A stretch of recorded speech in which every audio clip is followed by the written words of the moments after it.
As duas questões desta dupla são relacionadas à física. Nessa primeira aqui, a número 2 da prova de 2021, primeira fase da UBR, fala a respeito de um drone, por assim dizer, que seria um veículo elétrico tripulado de decolagem de pouso vertical, então seria uma espécie de helicóptero para substituição dos carros em centros urbanos.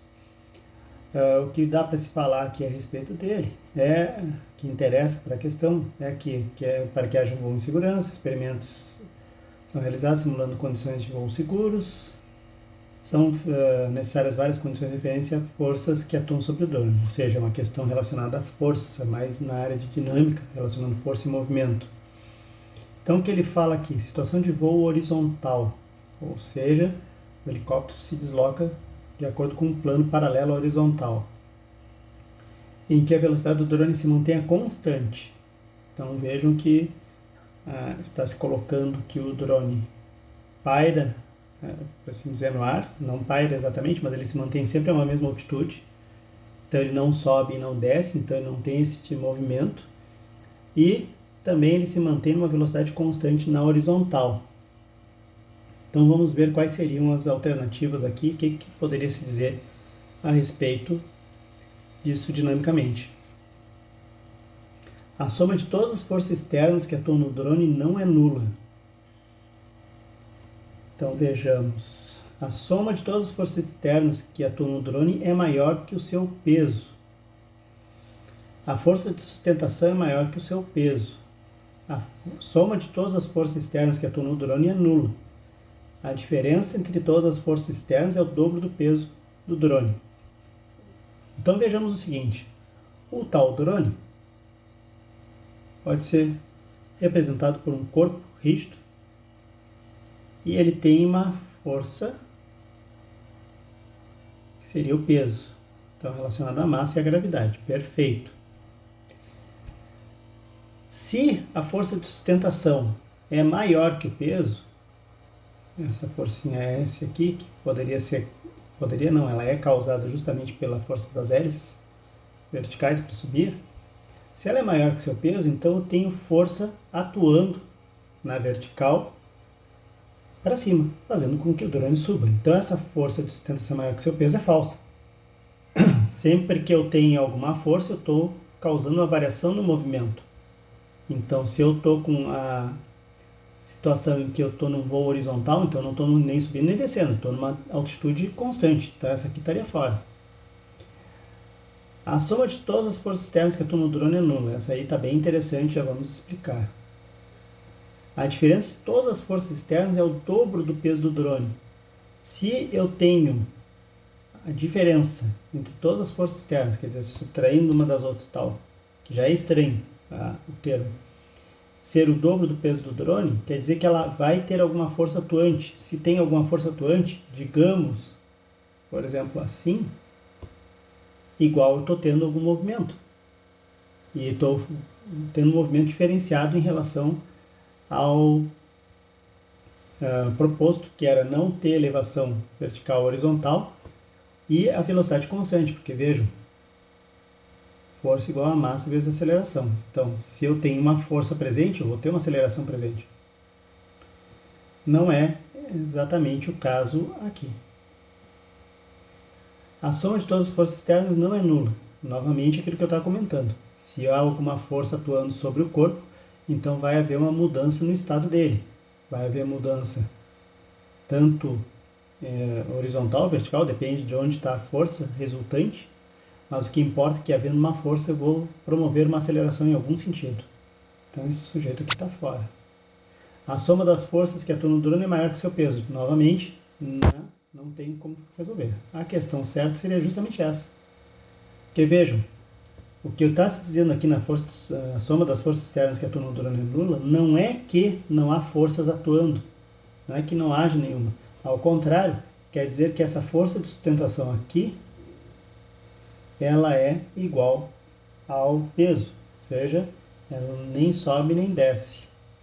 E que não há movimento, não há forças horizontais atuantes, porque tu já estás em uma determinada velocidade constante. Então não há uma aceleração acontecendo aqui.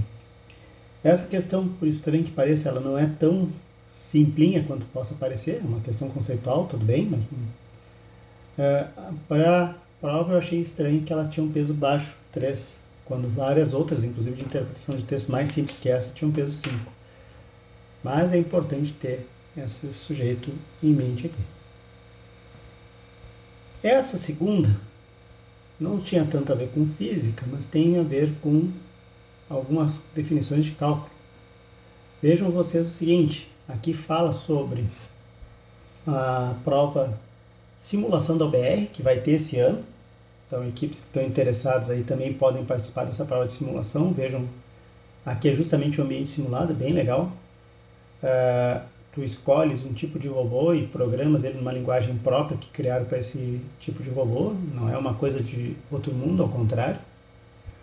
E tem a vantagem de só baixar o software e instalar e rodar de casa e já sair treinando. Já dá para fazer os testes e tudo mais a partir do momento que tu baixas o software. Então, essa modalidade virtual aqui, se fez um simulador, o SBotix, para fazer justamente a simulação da competição e tu programar e tu veres o que acontece. As simulações, elas têm uma questão toda de física envolvida, computação gráfica, um monte de coisa interessante, uma coisa bem legal. Só que no caso da prova, quando ela acontece de fato, tu estás te conectando ao sistema geral da OBR e aí, para evitar fraudes, o simulador SBotix e o sistema que controla a competição, que é o CBotix, eles conversam entre si usando um sistema de criptografia, que seria justamente a questão de tu embaralhar os dados entre as duas pontas, quem envia e quem recebe, de forma que só quem envia e quem recebe consigam desembaralhar esses dados para descobrir o que está acontecendo. A função criptográfica que eles estão usando se baseia na ideia de números primos, que é uma coisa que se usa muito em todo sistema de criptografia. Alguém que tem aí curiosidade de saber para que serviriam números primos, agora já sabe. Vejam como é que funciona a questão deles aqui. A função para criptografar os dados realiza uma multiplicação do valor da pontuação, ou seja, quantos pontos tu tiveste, vezes o número de primos entre 1 e n, onde n seria a quantidade de partidas. Esse seria o valor enviado pelo SBotix para o sistema da competição cada vez que uma prova é resolvida. E aqui tem a seguinte pergunta. Sabendo que essa função foi testada no início do desenvolvimento, o teste foi realizado na 50ª partida, ou seja, meu n é igual a 50. E se obteve 250 pontos, qual seria o valor calculado que foi enviado ao sistema CBotix, o sistema da competição em si? Vejam, é 250 vezes o número de primos entre 1 e 50. Então, na verdade, a gente tem que conseguir calcular esse número de primos entre 1 e 50. E esse aí é o tipo da prova de força bruta. Mas vejam vocês o seguinte. Uma das coisas que a gente poderia fazer para anular seria justamente ver um sujeito dessas alternativas que não fosse múltiplo de 250. Não é o caso aqui. Então, nós temos que trabalhar de forma de força bruta mesmo. Então, entre números primos entre 1 e 50, nós temos o quem? O 2, o 3, o 5, o 7, 8 e 9 são divisíveis por outros números. Lembre-se da definição de número primo, né? Ele só é divisível por 1 e por si mesmo. O 8, 9 e o 10 não são primos, eles são divisíveis por outros números menores que ele. O 11 é primo, o 12 não, o 13 é primo. 14, 15 e 16 são divisíveis por outros números. 17 é primo. 19 é primo. 20, 21 e 22 são divisíveis. 23 é primo. 24, 25, 26, 27, 28 são divisíveis por outros números. 29 é primo. 31 é primo. 32, 33, 34, 35... 36 são divisíveis por outros números. Já posso descartá-los aqui. 37 é primo. 38 é par, exceto 2 que é primo, todos os pares são divisíveis por 2. Então 38 e 39 é divisível por 3. 40 é par, 41 é primo. 42, 43. 43 é primo, 44 não, 45 não, 46 não, 47 é primo. 48 é divisível por 2, 49 é divisível por 3. É. Estou esquecendo alguém aqui.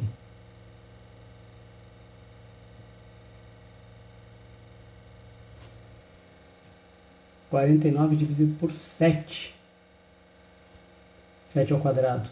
Então também não é. E 50 é par. Então acabei não esquecendo alguém. Perfeito. Vamos ver aqui então quantos números primos nós temos. 1, 2, 3, 4, 5, 6, 7, 8, 9, 10, 11, 12, 13, 14, 15.